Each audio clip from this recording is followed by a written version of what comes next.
আসসালামু আলাইকুম।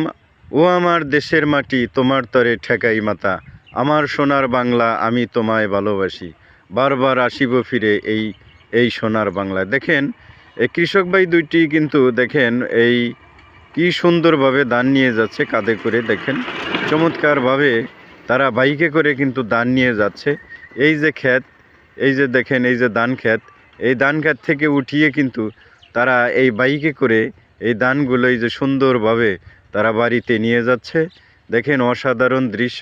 এই যে কাছাকাছি বাড়ি বন্ধুগণ, দেখেন প্রায় পৌঁছিয়ে গিয়েছে। দেখেন অসাধারণ। এই যে আবার ছাগল, গ্রামের যে পরিবেশ তার কিন্তু একটি নমুনা বন্ধুগণ। এই ছাগল খেতে কিন্তু ঘাস খাচ্ছে।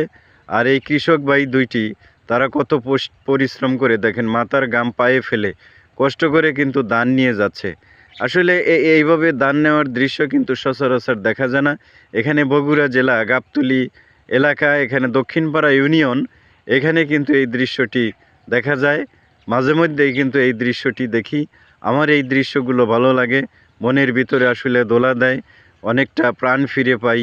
আমি তাদের জন্য শুভকামনা জানাই, কৃষক ভাইদের জন্য শুভকামনা জানাই। তারা বেঁচে থাকুক, অনেক দিন বেঁচে থাকুক, তারা কাজ করুক এবং সমাজ, দেশ, পরিবার উন্নয়নে তারা ভূমিকা রাখুক, এটাই কিন্তু আমি কামনা করি। ভিডিওটি দেখবেন, লাইক কমেন্ট শেয়ার দিয়ে পাশে থাকবেন। ধন্যবাদ।